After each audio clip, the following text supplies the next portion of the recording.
own device.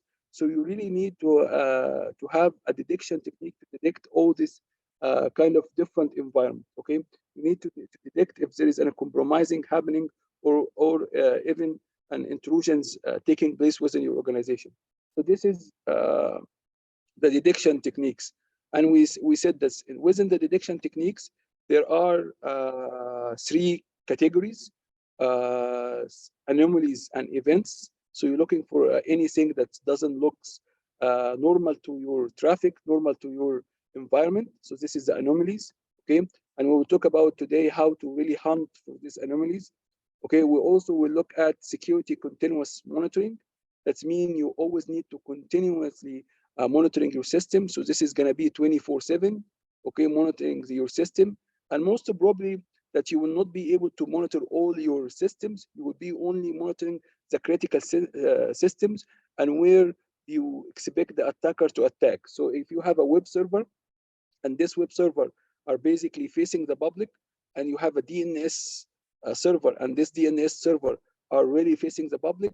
If you have maybe a mail server, that this mail server is facing the public, mean facing the public is in a DMZ, and this DMZ is exposed to the internet and allow user from outside to interact. So this is will be main area to monitor, okay, because this is where you expect the attacker will try to exploit for first. Okay, so this is active continuously monitoring. And lastly, we have something called detections process. And the detection process, once we detect anomaly or once we detect an incident, we start to activate the responding plan or IR plan. And we talked about the IR plan that you need really to prepare for incidents before it happens. You need to have a communications plan for all the team that will be able to help you to recover from an incident. And you have also to, once the incident take place, you need first of all to do identification for the incidents, and then containment for the incidents, and then eradication for the incidents, and finally you can do finally you can do recovery and post incidents report, so you can enhance your cycle if you have any issues while you do incident response. So this is what we talked about, and we mentioned also there is a recovery plans called contingency planning. The contingency planning, if the incidents with a higher magnitude that can affect the whole organization, we need to activate something called disaster recovery. We need to activate also, in some cases, if the disaster recovery didn't work, we need to activate continuous planning. And continuous planning means that we move our main site to another hot site or another warm site until the main operation can be restored in the main site. So this is what we have talked about. And we mentioned this course, the one we are going to cover for the entire month, is going to be just focusing in detections.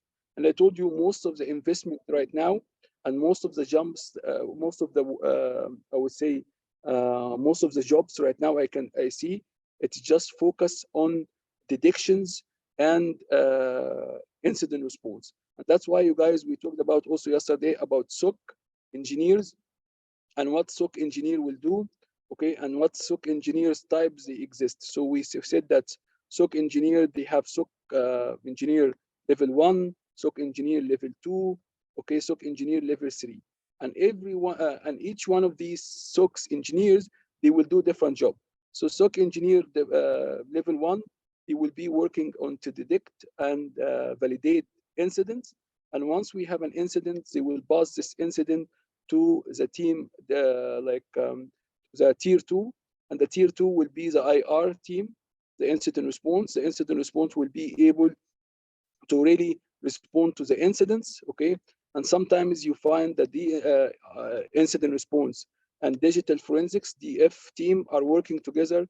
And some jobs right now, it require you to have both skills, the incident response and digital forensics. So while you are responding to the incidents, you also, taking care of the evidence and really logging this evidence in a proper way in the chain of custody, and able to present this digital forensics events and logs and evidence to the court if it's required to be going to the court. So this is basically what we have covered yesterday. And we have also covered that there is another SOC layer, which is called SOC layer 3 or level 3. And these guys are not waiting for incidents to happen.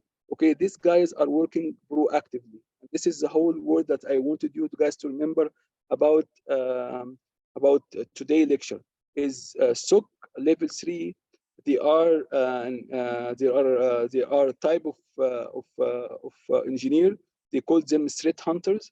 Okay, and the threat hunters are basically they're working proactively to find any anomalies within your system. And the difference between SOC layer 3 and SOC number 1 or SOC level 1, SOC level 1 is reactive. They're waiting for an incident to happen and they investigate. SOC layer 3, okay, they are looking for IOCs, indication of compromise, okay, and even though they don't have enough logs, they're looking for one. How they looking for one if there is no enough evidence, there is a compromise? They use something called threat intelligence. So the threat intelligence basically is a science to really collect data from different sources, analyze this data, and once you analyze this data, you can tell if there is what kind of threats trending right now, and how to mitigate these threats. And you go use this threat intelligence to find these threats within your organization. So you are actually working proactively. Proactively means you are not waiting for the threats to materialize and impact your system, but you're looking for the threats before it really has a huge impact on your system. So this is basically what we have covered yesterday, guys. Okay, so far so good. Okay, just to clarify this detection point. So the detection function requires the development and implementation of appropriate activity to recognize the occurrence of security event. So if you can, guys, look at this. So this is the main function of detections, and this is where a lot of investments and a lot of jobs are located right now. So their main function is basically to implement appropriate activity to recognize occurrence of security events. Okay, so what you have to do here, you have to hire someone. Okay, you have to have a centralized place where all the logs coming from different places within your network, and these logs should be also, I would say, should be categorized and should allow the engineer to look at the all type of events that's coming from your network. So this is the activities you do. You have a SIEM solution. We talked about SIEM solution yesterday, and I told you guys there is so many generation of SIEM solution. So the generation 1 was basically called syslogs, and the syslogs is a place where you collect the logs from different systems and you parse it in one single area. This is called the syslog. Okay, syslog solution. This is back maybe 15 years ago. We just wanted a log file for all the systems that we have or all network devices, and you will find all the events that happens within your organization in one centralized place. Okay, it allows you to troubleshoot. It allows you to show you if there is an issue with authentication. So it was mainly for troubleshooting network devices and a centralized place. Why I have to have a centralized place? Because I mentioned to you guys, if you are in a big organization right now, you find they have thousands of nodes or hosts or thousands of network devices. Okay, there is no way that you can go and check all these devices logs and what is happening on these devices in a day-to-day basis. Okay, it will require an army of engineers, and it will not be consolidated, and it will not give you the big pictures, because it's basically the logs is good. Okay, but you need to go through a lot of logs. Okay, and you need to go through a lot of machines. So we said, okay, we need to consolidate this. So they made the syslog, one centralized database, all the logs go there, and you as an engineer, you will be able to access the syslog and read between the logs coming from different devices. And you can also specify which log is important and you wanted to see here. So for example, if you wanted to see the security logs in the machine, you will only specify that you wanted to see the security logs. If you wanted to see the authentication failure and the authentication success, you can also direct it to the database. This is back in the days when we have the syslog. And then In order also to really correlate between events, they come up around 8 years ago or 10 years ago about the SIM solution. The same solution back in 2013 was all about collecting these logs in one centralized location, okay, and also we'll be able to parse it. So parse it means that we need to have a normal format, okay, so that the normal format can everyone understand. So this format is going to be the source IP address, the destination IP address, what time this event, what kind of event happened. So it's really giving you the format how you will be able to render the events in your systems. And finally, we also mentioned in the SIM solution, it allow you to do some correlation. And correlation is a relationship between events. Okay, so if you have someone who tried so many times to log into a system, and then finally he managed to log into the system, okay, and you can see both of these events, you can say, okay, why this is happening right now? Why he tried so many times the password, okay? It can really tell you. If you see, for example, someone is coming from, he was probing a certain IP address, he was probing the firewall, and now he's trying to authenticate to a router within your network.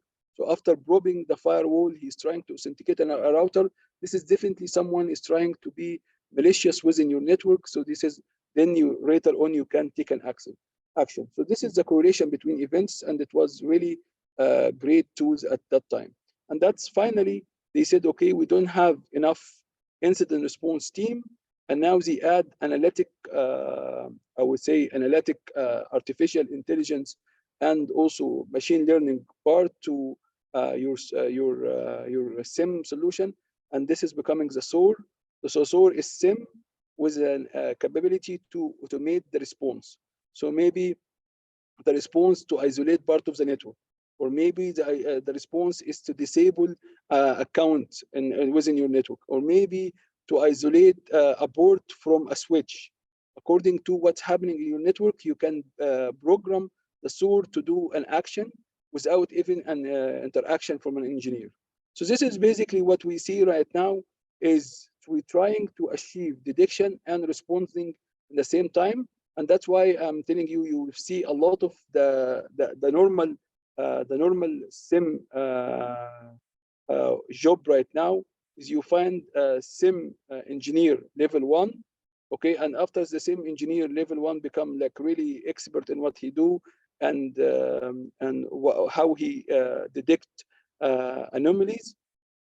After 1 year or 2 years, you find him, he will move to the team tier 2, and the tier 2 basically is incident response, because he saw many incidents within your organization, so he understands what incidents happening.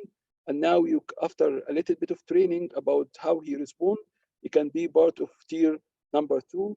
And then after a few years in incident response, you will find him maybe a couple of years, they will move him to threat hunting.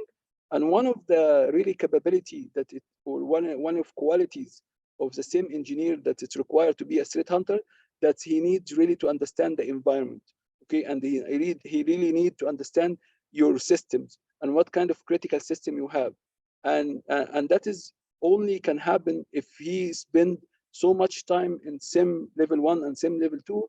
In the SIM level 1, he knows what kind of assets you have, what kind of threats are happening within the organization. In incident response, he knows how to respond to an attack happening within the organization. In threat hunting, he goes and try to detect if something anomaly happening, even if he cannot find the logs. And this is will require him to log into some machines and log into some servers and trying to get some evidence that this machine is compromised, and come up with all his idea about this machines. So this is will only happen if he's been around for a long time within the organization and within the same operation. And that's why I have a friend who just promoted to be a threat hunter. Okay, he told me they really preferred someone within the organization to bring someone from outside, because this person that you bring from outside, he will take so much time to learn about the system, to learn about the vulnerabilities, to learn about the critical system within the organization, and it will not be great success. So the ideology is you spend some time here, you spend some time here, you spend some time here, and finally the last rule in this diagram is being a security operational manager, and the security operational manager mean you are a SOC, you are SOC manager. And the SOC manager is someone who is managing all these teams. So they come to him if they really need an advice and how to manage the shifts and all the stuff between the team. So this is the real, the normal architect for a SIEM within the organization. Okay, guys? The detect function enable a timely discovery of cybersecurity events. So this is very important to timely discover if there is something went bad within the organization, or someone is trying to really compromise your organization. So this is very important, and that's why I'm telling you it's important to have 24/7 shifts when it comes to the same solution. Example of outcomes category within this function include: I have to find anomalies and events, security continuously monitoring and detection process. Anomalies and events, the program will detect unusual activity as soon as possible and its impact event. Okay, guys? So why we need to do this? Because there is an important thing that I explained before. It's called dwell time. Dwell time means the time that takes the attacker to achieve their objectives. Okay, so this dwell time would need to try to really minimize the time of detections and response. So the time of detections and response should be really low, okay, before the attacker reach to his objective. And this really number, sometimes it takes 2-3 months for an organization to find out about the attack. And that is a long time. And that's why what we try to do with all the detection and responding exactly is really to respond to the attack and detect the attack as soon as it happens, and then we respond to this accordingly. So this is also we have covered before, and we talked about it before. Okay, guys. So I will start today with the threat hunting, even though it's in the website is different because they start with MITRE ATT&CK and cyber kill chain. But actually, the idea here is to look at the threat hunting, and then we look at the threat hunting framework, which is Pyramid of Pain, cyber kill chain, and MITRE ATT&CKs. So it's the other way around. So we try to really go in the normal formatting, which is threat hunting first. We'll look at the threats, dwell time, which is I just explained, cybersecurity problems, what we are facing right now when it comes to cybersecurity problem, and we will talk about the definition of threat hunting, because this could be a question in interview. They will ask you about the threat hunting. They will tell you about, we'll talk about the people who is going to be involved. Okay, what is the process? Are we following a certain methodology to do a threat hunting within the organization? What tools exist that we can use for threat hunting? Okay, and then the threat hunting framework. Okay, guys, so far so good? Okay, so let's go and see what is the real problem right now that we face in our network. So both endpoints and network always have a certain level of vulnerabilities. And this is what takes us to that's no matter what of prevention control you apply in your organization, you might get the best firewall, okay? You might get the, the best intrusion detection system. You might get the best web application firewall. But the problem what we have right now, okay, that's our users are not sitting in our organization all the time. So these tools are good as long as they are here, okay? But if they take this laptop and they went outside, okay, they are really exposed for some sort of attacks. And these systems are not by default 100% secure. For example, you try your best to harden the system, to make this system hard enough not to be easy to be attacked. But the problem is you will find some vulnerabilities in this machine, and especially if this machine are going outside, or if especially this machine, someone took the machine and he went to a coffee shop and he started to use a public Wi-Fi, you lose all your network protection, okay? And even the computers, I told you guys, the operating system itself is not 100% secure. It does have some vulnerabilities that can allow someone to exploit this machine. And we have also another problem, which is basically a human being that they are using these machines, or the human factor. And the human factor means that they can easily be manipulated. They can sometimes be fished, or some being tricked by a social engineering. So you will always find vulnerabilities. And the prevention techniques will not be always able to 100% reducing the risk. So if you told me that I have some solution, okay, that's 100% reducing the risk or mitigating the risk, once you say this, I will know that you are lying to me. And I was like attending an interview for someone in Kuwait, and she was saying she was like CISO. CISO is Chief Information Security Officer, and she said like I'm meeting a lot of partner and a lot of people from for that they are coming with solution to secure our network. And the minute he's saying this solution is gonna give me 100% protection, I lose interest, because I know he's lying to me. There's nothing give me 100%. There's always being a risk, and you will never be able to have protection techniques enough to really protect yourself 100%. So the organization are struggling to prevent adversaries from getting into their networks. So preventive technique is not going to be enough. It's good to maybe secure you with 90% or maybe 85%, but there will be 15% chance or 10% chance or maybe 5% chance to be compromised. Okay, so that is exactly what we really need. We really need to have detection techniques. This is exactly the main problem. And that's why a lot of companies now are spending a lot. We have seen this yesterday in the slides.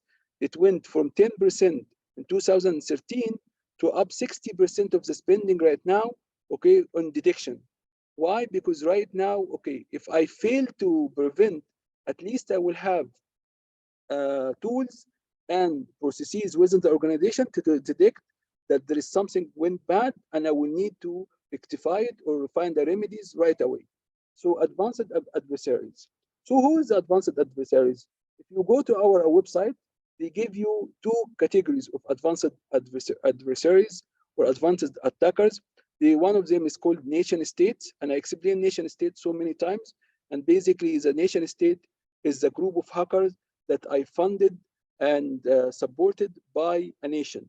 So, for example, North Korea, they have their own army of cyber attacks, of cyber hackers. US, they have their NSA. Saudi Arabia, you will have a team as well. Iran, they have a team as well. So this is a nation state. They have a lot of capabilities. They have a lot of resources, and basically they are protected from the government. So this is very advanced. Okay, and I'm telling you, if your nation states is after you, okay, so I think all your protections techniques will not be able to defend against them. If you guys have a doubt about this, I wanted you to look at Aramco attacks that happened into 2021. Okay, there is a one attack for ransomware, and you really need to look at another attack that happened in 2018 specifically. It's called Petro Rabigh attack, Triton attacks. This is, I would say, 100%. Whoever stand behind these two attacks was a nation state, because both of these companies are spending crazy amount of money to secure their networks. But again, they will compromise. Why? Because you have a nation state. And also, I would say the favorite part of the nation state is advanced persistent threats. And advanced persistent threats could be a nation state or could be an advanced attackers. And the APT advanced persistent threats it means that you go low and slow. So this is kind of groups. They go very low. They have minimum interruption in the systems, and slow means it takes them months and months. They don't mind to wait maybe 6-7 months until they compromise the whole network. Some of the cases of really advanced persistent threats is basically it can take years until they completely compromise. So they still dormant, they still not active within the system, and they try to just monitor what's happening in the system until the day that they wanted to execute something big. So this is This is what we have right now in the problems. We don't have prevention techniques to give us 100% protection, and we have these guys, advanced adversaries, that they are after us. So here it's saying that they take remain hidden. It's not remain hidden, they are within the network, but they cause minimum interruptions and minimum scanning and minimum installation for anything, so they were really low. So it's not easy to detect them. Okay, they may be, in order to scan a network, you can run a scan and you can scan the network in 1 minute. Okay, and this is just an example. Okay, he doesn't mind to send 1 packet a day to find out if this system exists or no.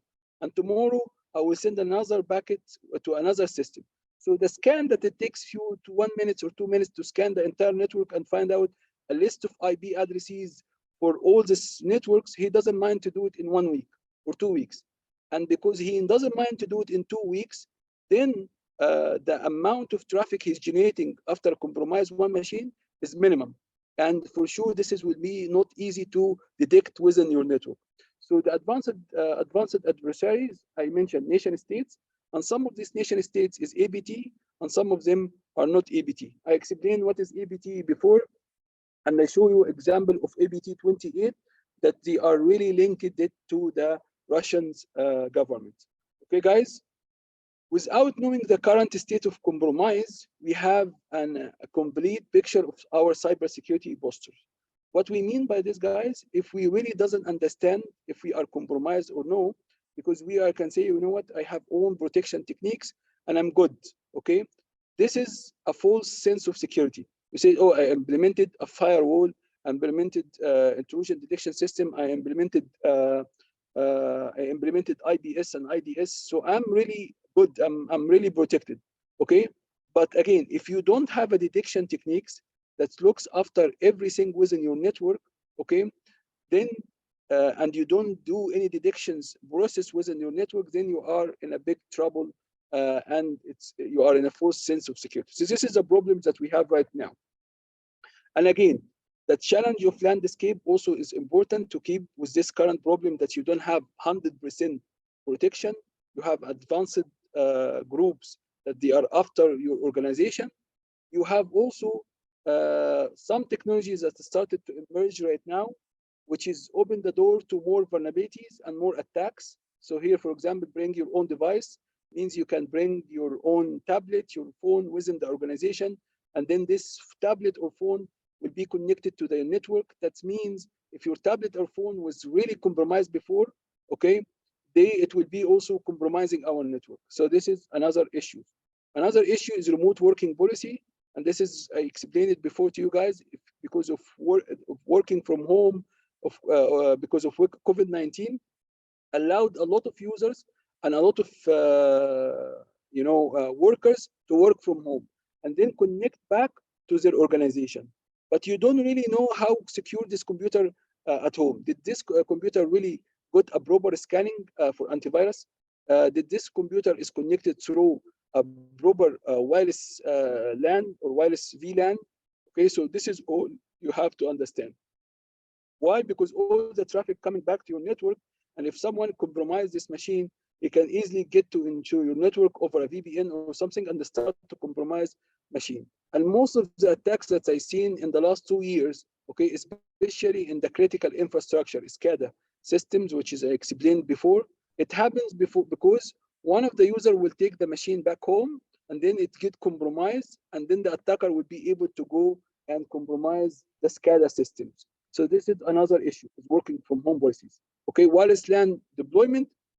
If your organization enabled wireless within the network, that means your network now is as good as how you secure your wireless. So if your wireless are using a very weak encryption or weak authentication, then someone can really authenticate to one of these wireless access points, and then he can get into your network. Even if you secure, okay, your network, even if you do a proper authentication, even if you use the best protection when it comes to encryption and all the stuff, someone can come and bring rogue access point, talk about rogue access point, and connect it to your network, and and started to do a lot of troubles within your network. So the wireless technology It's really great when it comes to mobility, but it's opened the door as well for so many attacks. Okay, cloud computing.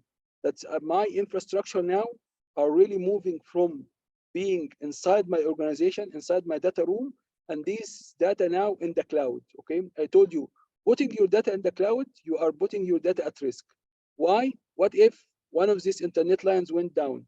You lost the accessibility for the cloud. So this is an issue. How can you ensure that someone who is in the cloud is not attacking you? This is another issue. Okay, how you can really ensure that if someone really sharing with you the hardware is not attacking you. Okay, you say, oh, I have antivirus and firewall, but maybe this he managed to really escape the VM restriction and now is attacking you. So you really need not only to rely on prevention controls, but you really need to install something here to detect if something anomaly is happening. You can really analyze it and see. Okay, guys, and again, the more we open our data to networks, to different networks, that means the more that you are aligned with another partner to give you some data feeds, the more you are connected to different organization, you are opening the door for more attacks. And for me, I would say exactly, it's high risk. So for me, what I would say, guys, we have an issue because first of all, we don't have enough protection techniques to 100% protect our network. We have emerging technology that opened our network more to outside attacks, including bring your own device, remote working from home, cloud computing. And thirdly, we are being attacked by an advanced adversaries who are very good in what they do, and they get much better by time. Okay, so this is the ABT and nation states, and that's why if you guys look at some of the standards when you are really trying to protect your network, you find some standards, especially in the SCADA system, they will say, you know what, this is a standard is built to protect you, and they give you 5 levels of protection. Okay, a protection level for script kiddie. If someone doesn't know, first of all, one security level, okay, for to protect your network from accidents and mistakes. So if someone deleted a file by accident, how can we really protect our network from here? Another level of security to implement in the system, if you've been after by a script kiddie, so someone is gonna use some tools against your organization, how can you defend yourself and detect this script kiddie, guys? Okay, then what if you need a security level for protection if you are really being targeted by an organized group of hackers? So this is hackers, you know what they do, they understand your systems, so how can you defend yourself? And the fourth or fifth levels is all about how you defend yourself against, this is the security level, they called it S4, and S4 is how you protect yourself against nation states. And for sure, here in the nation states, I'll give you an example. Here, for example, if you do an authentication here, you do authentication with a username and password, you need to implement password security, but they're saying here in S4, in order to do authentication within your organization, you need to implement username and complex password, and also MFA, which is multi-factor authentication. Why? Because MFA in a lot of cases, it can stop the nation states, but not all the time. So you need to combine multi-factor authentication with a badge or certificate. I'll give you an example. In Petro Rabigh attacks that happened in 2008, the attackers was really good enough. They compromised also the MFA server. So now they see what kind of code this multi-factor authentication are sending to your mobile. So if you are targeted by if you are targeted by ABT, you really can be, even your multi-factor authentication can be compromised. That's why when they try to recover from this attack, they implemented even something more advanced than multi-factor authentication. Okay, guys. So this is a quick introduction also for today. Okay. So what is the attacker advantage? The attacker advantage, as we can see, especially if they are an advanced adversary, they just need one vulnerability to exploit to have an access to your system. So they only need to be successful once. Whether they compromise your network, whether they compromise a human, whether they compromise a vulnerability within in your web application, anything, it will allow them to get in. So it's easy for them if they found one vulnerability. That means they have also to look for a vulnerability, but they will look into your network, your operating system, your application you install, even your, the human factor. So if they can phish someone within the organization, so they have to be successful ones. Once you compromise one machine, it's for them easy to just start to just jump between machine to machine. Okay, and we mentioned that the attacker also is determined. They're taking it as a challenge. Skilled and often funded adversaries mean they have no issues to buy tools or even buy vulnerabilities. Okay, there is also in the dark web, we talked about yesterday about dark web a little bit.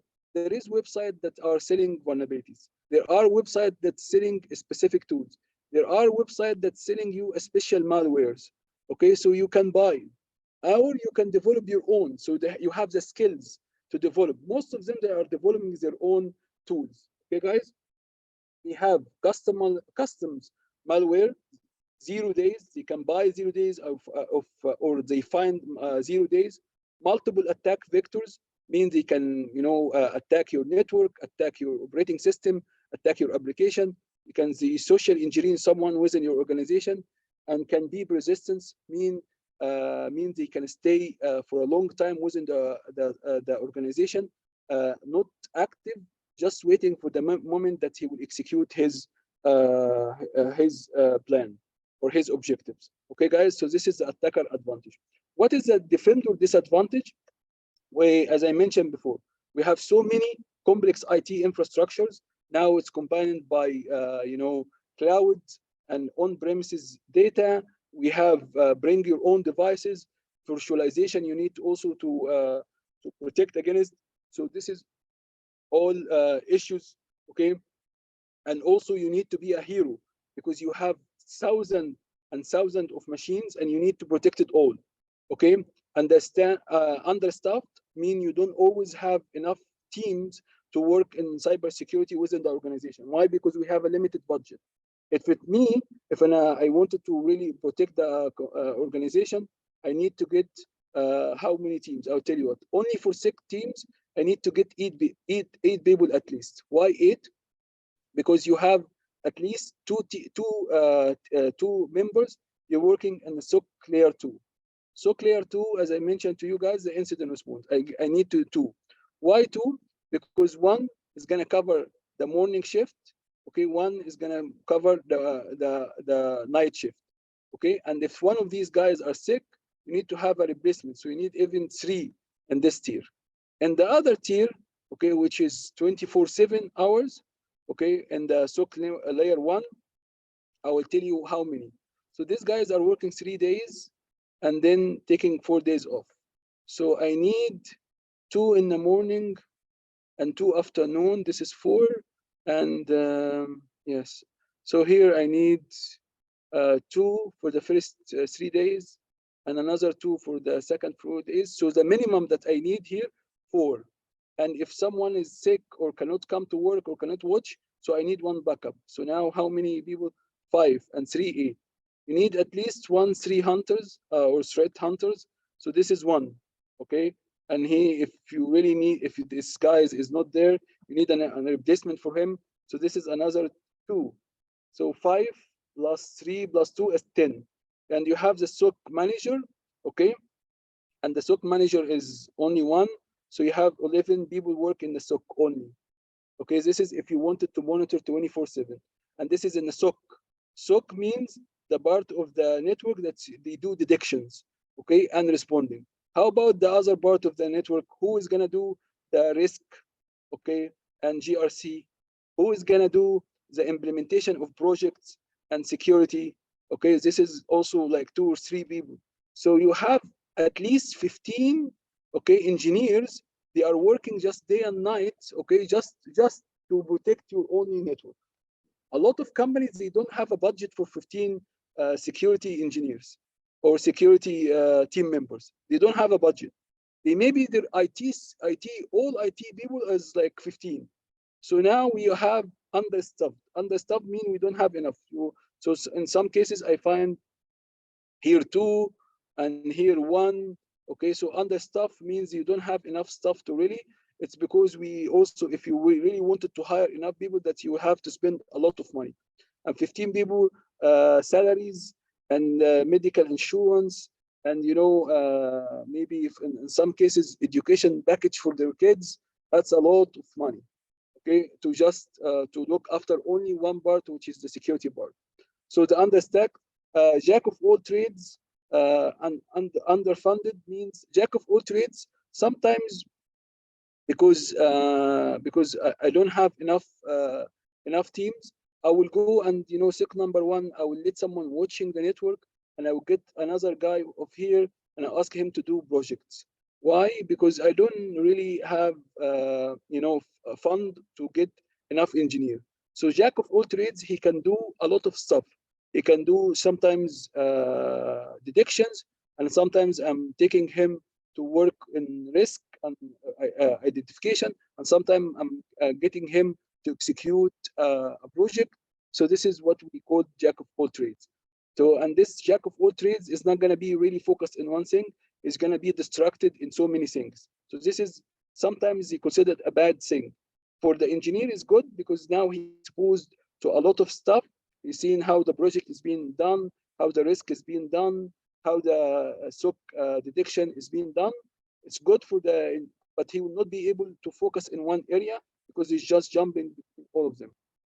Underfunded, this is the IT security in general. The IT security in general is underfunded because, if I wanted really to protect everything, if I wanted really to detect everything, I need a lot of teams, okay, and a lot of tools and application. But the companies are not really willing to pay all this money for the IT security. And this takes us to the point that we talked about, return of investment. You can show to the company that there is a risk, and we really need to mitigate the risk. But end of the day, if the company doesn't have the budget, doesn't have enough resources, you will be limited by the number of how many projects you will do and how many team members you will hire. So this is another disadvantage. We have, in the other side, these guys, they don't care about funding. They have enough funding because they are nation states. They are well organized, okay, and they have the resources to build and do their own things. And they only wanted to find one certain vulnerability within your network. Can you see, guys, the issue is? And again, the issue over here, Bardo, also we have mentioned before, is prevention controls fail to block everything. You cannot really protect the cloud. You cannot 100% protect human. You cannot 100% block your old vulnerabilities. And there is also 0 days vulnerabilities. You don't even know about it. So it's really, yeah, especially cloud, I would say. I agree with Damia in this. Cloud is a big thing right now, guys. And if you wanted really my opinions, if you wanted to take a combined course with what we have teach you guys here, it will be cloud security. 100%. Why cloud security? I see in so many organizations right now are moving towards cloud. Why? Because they wanted to really reduce the TCO, the total cost of ownership. The total cost of ownership is when you are building your infrastructure from scratch. You need to buy the hardware, you need to buy the application, you need to buy the operating system, you need to get the engineers who can really operate this infrastructure. You can have your cooling systems. You have enough power supply. You really need to care about the disaster recovery and business continuity. Exactly. For them, if a new company is just a startup and they don't have enough money to run all this infrastructure, so they will go to the cloud. So many organizations right now, especially in Saudi Arabia and the Middle East, start to move their data. I would say in Saudi Arabia specifically, there is 3 providers. Is basically the first provider, I would say it's Oracle, and then Alibaba, and then the last one AWS. So and Microsoft Azure. So this is 4 providers. So I would highly recommend, if you guys wanted really to get into also a quick job right now. SOC is available as a job. Okay, SOC level 2 is also the incident response is available for you guys. And the third job is going to be also, I would say, cloud security engineer. Okay, and again, if you have any doubts, you can go LinkedIn, search for cybersecurity jobs in Saudi Arabia. You will find this is the most 3 common jobs in Saudi Arabia. Okay, guys, give me 1 second. I just need to handle something quickly.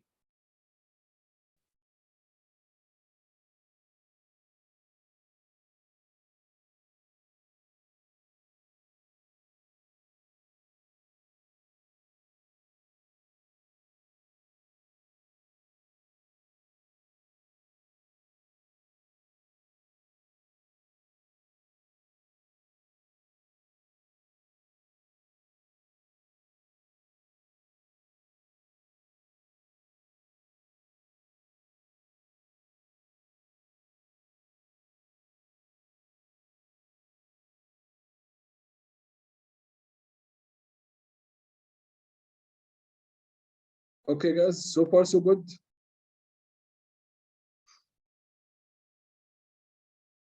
Okay, last thing that's in also the issues that we saying that's the defender disadvantage is we have I will not say 100,000 of system to really look at vulnerability and to look for remedies for them. Okay, so the prevention techniques are not gonna also help us. That's why there is a huge need for detections. Not only detection, and I mentioned yesterday clearly, detections is 2 parts. Detection is being reactive, and detections being also proactive. Okay, so the detection being reactive, this is the same engineer job, means that you're waiting for an incident to take a place. Okay, whether someone is trying to compromise an account or whether someone is trying to compromise a network, and then once it's compromised, the SOC team will be able to handle it. And this is the reactive part. Okay, so the current problem right now is pushing us toward these detections. Okay, and I explain why we are moving toward this detection, because so many systems to protect, and we don't have a silver bullet to 100% protect the systems. So we are moving toward these detections. Okay, and the detection is consists of 2 areas: reactive, which is the SOC engineer looking for an incident that took place already to handle and to implement incident response plan. And the topic for today, proactive. Proactive means you start to look for threats within your organization even before you started to really compromise any system. Or maybe you're looking for an advanced persistent threats that exist within your organization and you don't know about. Okay, guys, so this is basically the introduction for today's topics. And here's now after I explain the whole issues, okay, we'll start to talk about the definition of threat hunting. So we have multiple definition. The most important thing for me is to go outside from here today is to know about threat hunting, what is the threat hunting is all about, and how it's really different from SOC team.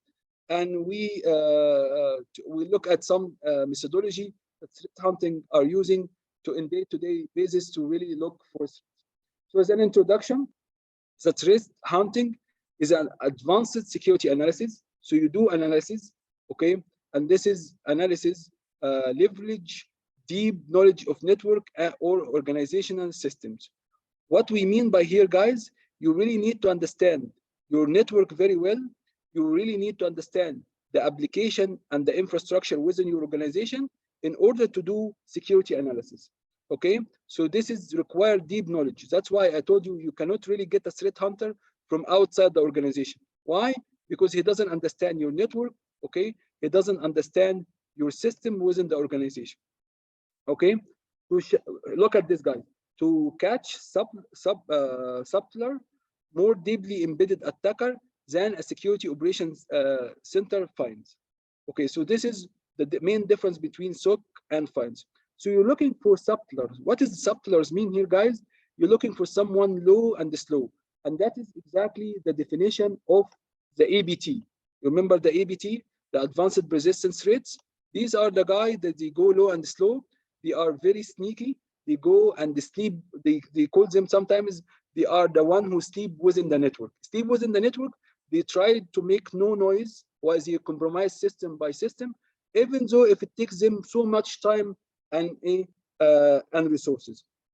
Okay, so the whole idea, you are really doing a security analysis, and this security analysis requires you to understand the network very in a deep details, and in the same times you're looking for something that your SOC team couldn't find.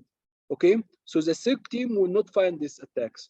Why? Because your SOC team is really very busy about the obvious attacks. Okay, the obvious attacks. Oh, someone is trying to access this account. Okay, he tries so many passwords, or this is most probably an incident. Let me try to investigate.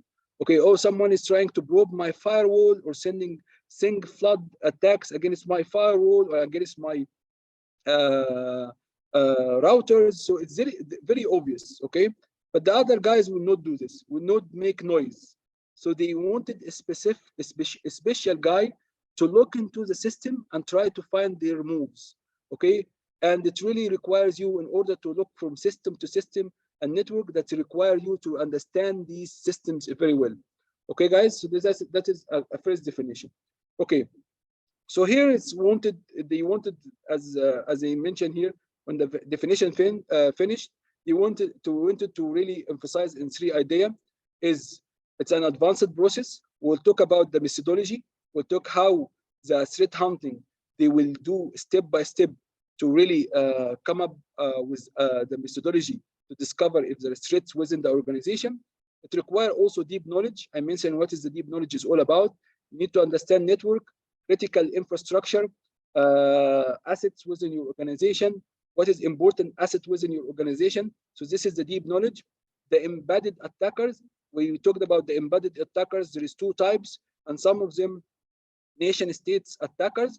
These are the high skilled one, well funded, and also the ABT ones. Sometimes the nation state is same as an ABT. Okay, so I just wanted to say the embedded attackers mean they are dormant within the network. They are slow, and they are willing to take time until they compromise the network. And I mentioned the relationship of SOC. So the relationship of SOC, the SOC engineer are reactive, waiting for an incident. The threat hunting is proactive, looking for it. Okay, guys? If you guys look at here also, this is part of the definition here. The threat hunting requires deep knowledge. The success of threat hunting process goes hand in hand with deep understanding of your infrastructure, okay, and how you manage this infrastructure. And it takes years to have someone understand your network and understand your process within the network. And that's why usually they promote someone from the SOC team to SOC team level 2, and from SOC team level 2 to threat hunting. Why SOC level 2 will be a threat hunters? Why not SOC level 1? It's because SOC level 1 doesn't understand your network, doesn't understand your application. He's only there to highlight if an incident happening or not. And then they move it to the SOC layer 2. The SOC layer 2, guys, is the one that they understand which system it is, okay, how we can recover the system, how can we isolate the system, how can we put it in a different VLAN. So the SOC layer 2, after so many years, they will be very trained, they will very have that deep knowledge about your network, about your system, how to recover this system. So this is will be an ideal candidate to be promoted to be not level 1. So, okay, guys. And again, the deep knowledge also will require that they know which service IT runs, okay, what service shadow IT runs, what exposed to the internet, like what server exists in the DMZ, what isn't being monitored, what system is not monitored, how to compensate for this. If you have a system which is not monitored, what should you do? Most of your initial threats hunt will be turned into interviewing, figuring out what your network actually does. Okay, so basically, as I mentioned, the deep knowledge requires that you understand what's happening in your network, and what kind of data are going back and forth from your network, and then you can later on investigate. Okay, guys? So this is one definition. The other definition is, as I mentioned to you guys before, it's a proactive cyber defense approach. Okay, threat hunting process, as you say, perform proactive discovery through the network endpoints and other infrastructure to detect and respond to cybersecurity threats that sometimes evade existing security solution. So this is another also definition. So if someone asks you about what threat hunting is, you're gonna say it's a proactive cybersecurity defense. How it's defense? Why? Because it's basically you are trying to defend your network from a threats that is not easy to be identified. Okay, how can you do this? It requires that you detect and respond to cybersecurity threats that sometimes that evaded existing security solution. So someone managed to evade or to really bypass your firewall. Someone managed to really be sneaky enough that your SIM engineer didn't know about. Someone is managed to enough to compromise system within your internal network. Okay, he managed to evade all these securities, and now your job is to go and really to find this guy. So this is what threat hunting is all about. Okay, guys, and then the way that you saying that threat hunting, if you guys can see here, I think there's something called pyramid of pains. I will explain this quickly. Pyramid of pain. We have here also something called diamond framework, and we have the attacker, the MITRE attacks. So what they do is here, they think in order for a threat hunter really do his jobs, he really, pyramid of pain sounds weird. I agree with and I'll explain why it's a pyramid of pain. So they saying that what threat hunter will do is he needs to understand how the attacker will attack your system first. So the attacker will attack your system using a certain methodology. Like one of the methodology we explained before is called kill chain methodology. Okay, the kill chain is saying that you need to deliver, a weaponize, you need to exploit a system, you need to install some application, and you need to act on your objective. So the threat hunters, they know these stages, okay? And also the MITRE attack, also it explained that the attackers that they have certain tactics, techniques, and procedures to compromise their system. And it explain you some of these ABTs, some of these advanced adversaries, they really doing this and this and this.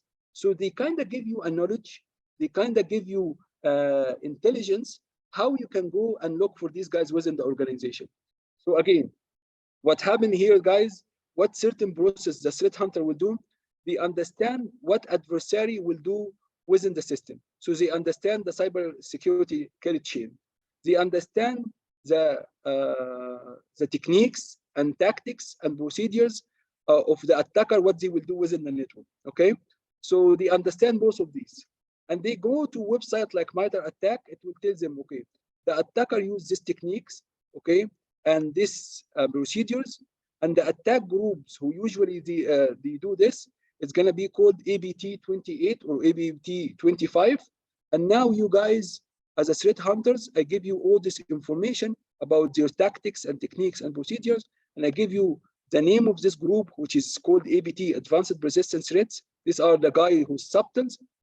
Now you as a threat hunter, go and build your assumption that these guys are already in your network.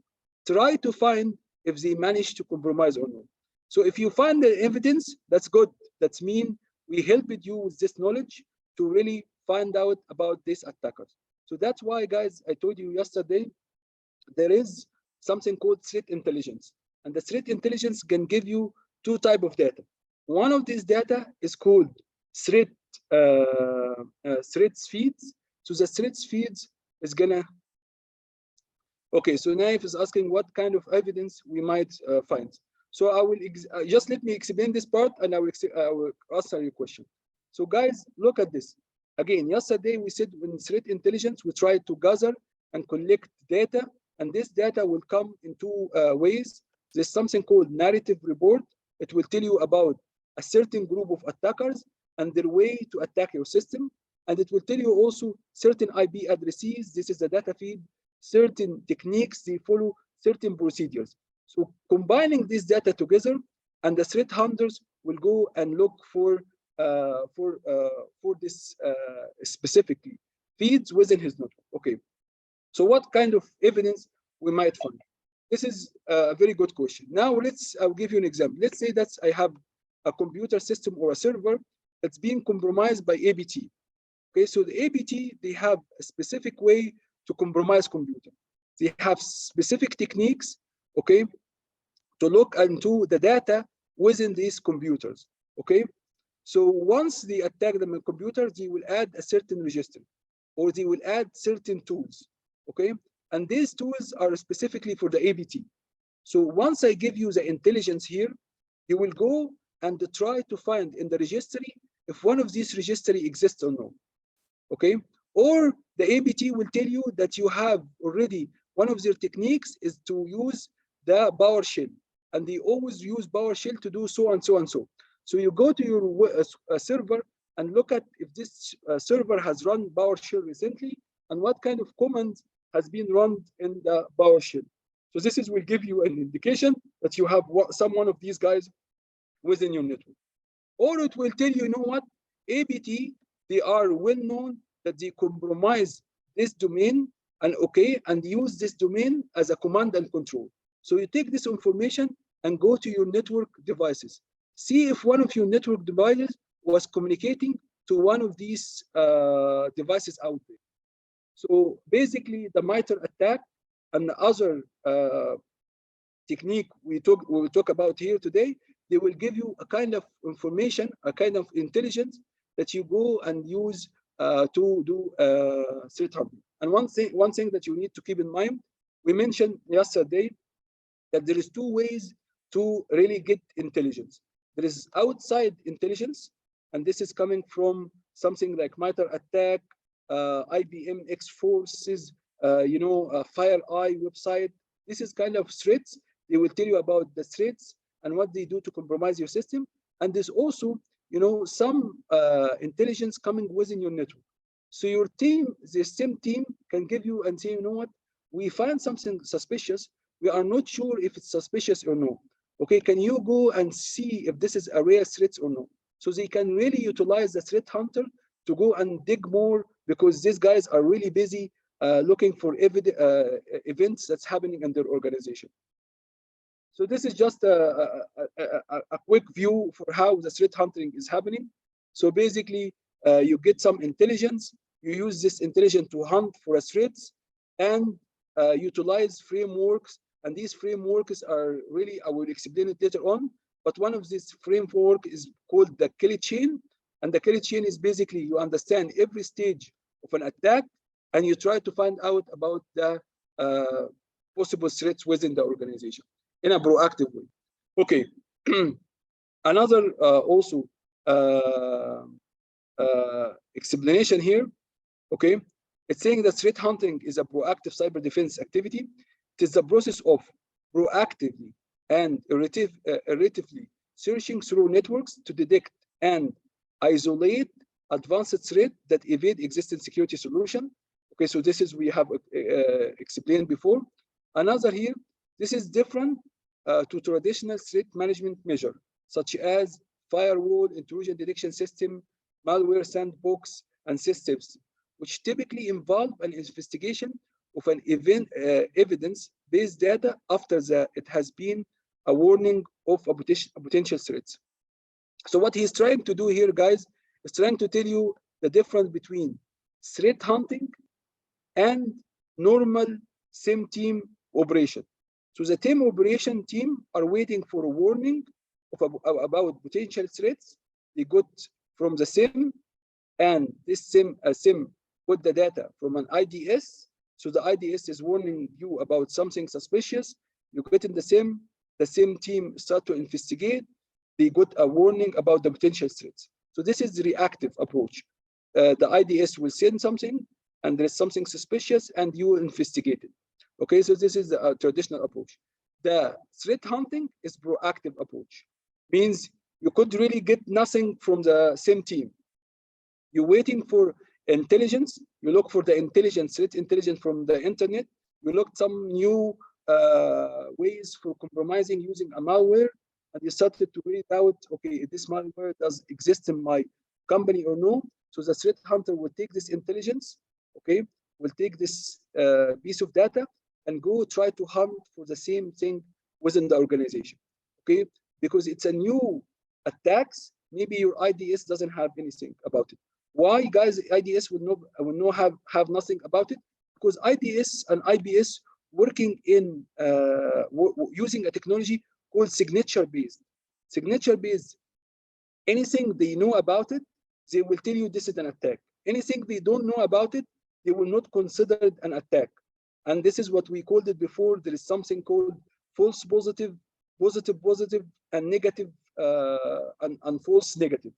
The false negative means it's an attack, but the IDS doesn't have a signature, so it managed to bypass the attacks. And that's, again, it takes us to this point. The current proactive solution that we have, it can be really evaded. Why? Because it's all based on signature. So your antivirus is based on signature. IBS and IDS based on signature. Okay, malwares, there is tools to really secure the malware, so it's not easy for the antivirus to really figure out the virus. Okay, only if you started to do malware sandboxing, means you will take this malware and start to analyze. You take a sample and you start to do static analysis and dynamic analysis. I say, oh, this is a real virus. Okay, now one of the two things, you can disseminate this information to everyone. So the threat hunter now get this information. This is a new malware breed. Let me go and look within my network and within my application if this malware exists or no. So the malware will have a certain behavior. It will infect the machine with a certain behavior. It will create certain processes within the machine. It will create some certain communication with the external worlds. Okay, so this is all what the threat intelligence is all about. You do a research, you try to figure out if something is a real threat or no. And once if you find it's a threat, you start to share this information with someone. Who is gonna pick this information? Your threat hunter team. Guys, does this make sense? We know now. Yes. We know now what is the difference between the threat hunting and SIM teams within the organization. Okay, I can see only 2, 3. That's good. How about the rest, guys? Yes, sir. I'm taking it. I know I'm taking it very slow, but it's an important topic, and I'm telling you, I have seen so many courses. They are talking about threat hunting and threat intelligence. They don't really tell you what is the difference and which one is really before the others, and it's confusing. And that's why I'm telling you, we're taking it step by step. We talk about detections, why detections is important, and we move towards what is the problem right now we are facing when we are coming to preventions. We don't have enough prevention techniques to prevent an attacking. Exactly. The most important thing, guys, which is I wanted you always to remember in this course or anything we learn, if it makes sense, you will always be able to remember. Okay, if things is pushed to you to memorize, you will memorize it only for 1 day or 2 days, and then it will completely fade from your memory. So only if you understand the proper sequence, okay, and it makes sense for you, you will always remember. And I have taught in so many universities, and the one thing that I always tell my students, I don't want you to memorize anything. Memorizing is bad. Only understand, and then things, the information will flow in your mind when you need it. Okay, when you even memorizing Quran, if you memorize the Quran without understanding the meaning, without understanding the purpose of this ayah, and when it's been relieved or revealed, okay, you will always forget.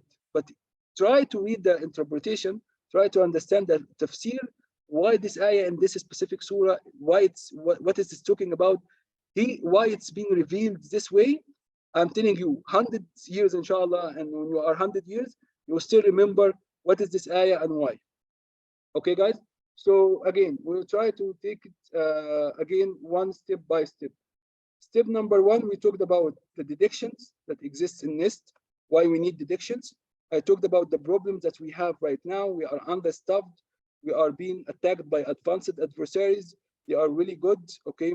So normal detection techniques are good because it detects a lot of the attacks. So I try to prevent as much as I can using the preventive techniques that we learned before. I try to detect, okay, as much as I can with the same solution, with a SOAR and whatever, but still there is an area which is really need more advanced detections, which is the area where you are being targeted by advanced adversary like APTs, and they are very sneaky and very subtle. So I really need to develop the capability to really hunt for these new attacks. In order to really detect these guys, I have to have two things.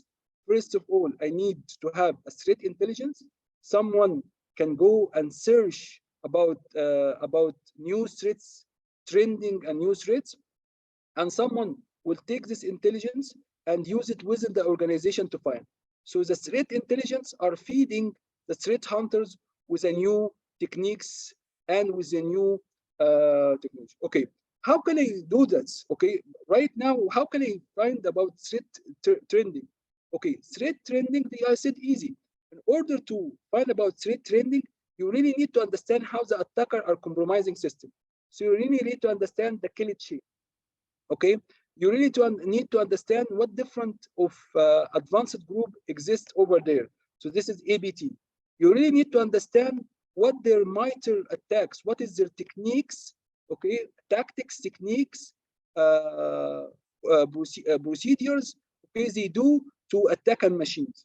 So if you understand their kill chain methodology, being reconnaissance and then weaponizing, delivery, and all the stuff.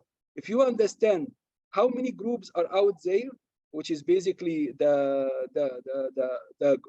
advanced groups that exist, if you understand their tactic techniques and procedures, now you have an intelligence enough to go and hunt for them. And that's why MITRE attack website is, I will say, and I have already told you about that, is an ultimate website, because it tell you about these guys, okay, and it tell you about their techniques. Not only this, it will tell you how to detect these guys within your network and how to mitigate these threats. So see, now everything is falling apart now into one thing. Okay, I have preventive technique, will not always be able to preventive technique. I have, again, I will share the website, Ustaz Maha. It's a very important website, and I tell you, I have explained to you how to use it. But again, this is the website, the MITRE. And by the way, guys, MITRE is also developed by the NIST institution. It was NIST initially, but then now see. So this is the enterprise metrics. So it tells you, okay, we talked before that there is something called kill chain. The kill chain is basically the methodology, step by step, how the attacker will move forward until he reaches his objective. So it's same again, like the same thing here as well. So it starts from the reconnaissance part all the way. Just let me show you guys the whole page here. Okay, so it's saying here, it starts from reconnaissance, initial access, executions. Okay, that does have different naming, but the same meaning. Execution mean exploitation, being persistence mean that's okay. So kill chain is the hacker roadmap. Exactly. This is the methodology that the hacker will do every time they exploit a system. They start with the reconnaissance all the way to exploit and being persistence, and they do privilege escalation and defense evasions, and then finally you will have some credential access, and then once they have the credentials, you start to do all kinds of things. They can exfiltrate data, they can encrypt your network, they can do all this, they can destroy a database. Okay, so this is basically the roadmap of an attackers or the guidelines that's what the attacker do. And in under each of these categories, they call this main category, guys, tactics. Okay, under of these tactics there is techniques. Which remember I talked to you guys yesterday about TTBs. The TTBs is here is the tactics, reconnaissance. Here is the techniques. Okay, so it tells you what techniques they will do. They will do active scanning. Remember yesterday or the day before when we talked about the kill chain, we said it's a passive and active, right? So the passive and active scanning is one of the techniques they do in reconnaissance. And here the good thing is saying, okay, you know what? Don't worry. The active scanning will explain how the attacker will do access scanning, and then we'll explain also the mitigation, mean how to protect yourself from active scanning, and it will tell you the detection. Detections, that's how you really monitor your network until you find these guys are after you. Okay. So this will also help the threat hunters to look for adversary within his network. This is the tactics. If you guys can see, also from a different perspective, this is a tactics. Okay, enterprise, mobile, ICS, the SCADA system. So the SCADA system is really important system. So they have their own Bardo metrics. Okay, the techniques for enterprise, they will give you all the techniques the attacker will use to go into your organization. With every techniques, guys, they will tell you exactly how to detect it, how to prevent against the procedures, and it give you also the name of the ABT that it will involve in these techniques. So for example, here, the mitigations and detections. Okay, does it make sense now, the MITRE attacks, okay, with the threat hunting? Okay, so let's recap quickly before we go for a break, guys. So we have a problems that's we have so many advanced adversaries, and we don't have many teams to defend our systems. We have so many systems, and the adversaries are good in what they do and well funded. We are not very well funded. We have so many technologies that out in our networks, and we don't know how to really secure it 100%. So our proactive techniques will be good, but the attacker, which is especially the ABT and nation states, will be always able to really evade our protection or preventive controls. Okay, that is good. This is the first early beginning of why we need detections. So we need detection controls. Okay, so detection controls means I need to continuously monitoring my system to really continuously looking for anomalies or something, we call it incident, and we explained what is incident and threats yesterday, that anything can compromise the system integrity, confidentiality. So this is what the detection is all about.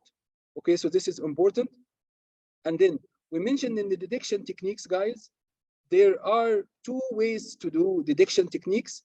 One of them is reactive, and the reactive part is coming from the SIM. Okay, and why the SIM is effective. I told you the generation of the SIMs from the syslog all the way to the SOAR. So this is the reactive technique. And why it's reactive? Because it's waiting for the IDS and IBS and your Windows to send logs. Okay, but not all the adversaries are the same. Some of the adversaries are very advanced, which is ABTs, you know, at nation states. They are very sneaky. They are very low within the networks. They don't make a lot of noise, and they're using new techniques to exploit your networks. So I mentioned that you need to have to be proactive, and being part of the proactive means that you need a threat hunting, and the threat hunting, in order to do his job, okay, he needs some data. So the data that he will get is from threat intelligence, and we talked about threat intelligence in details yesterday.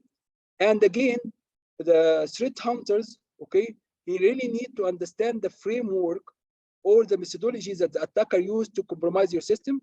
So he really need to understand two things: the kill chain, okay, guys, the kill chain, as they say, the kill chain methodology. We explained the kill chain, and we also mentioned that the kill chain come with something called TTBs Okay, RDTTPs is basically the tactics and techniques and procedures that the attacker will use to compromise. Okay, one place that the threat hunter will go and read about this is MITRE website. And the MITRE will explain what tactics, what techniques, what procedures they do, and in the same time, it will tell you how to mitigate it.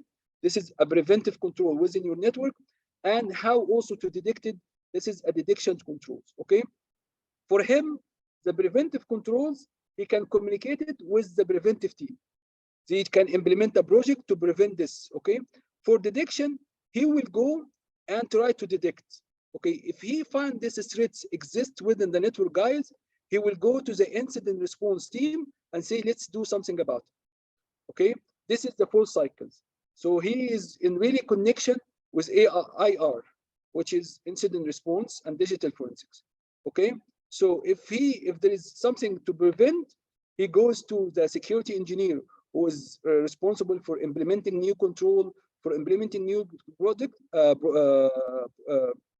new project, and tells them about the preventive techniques.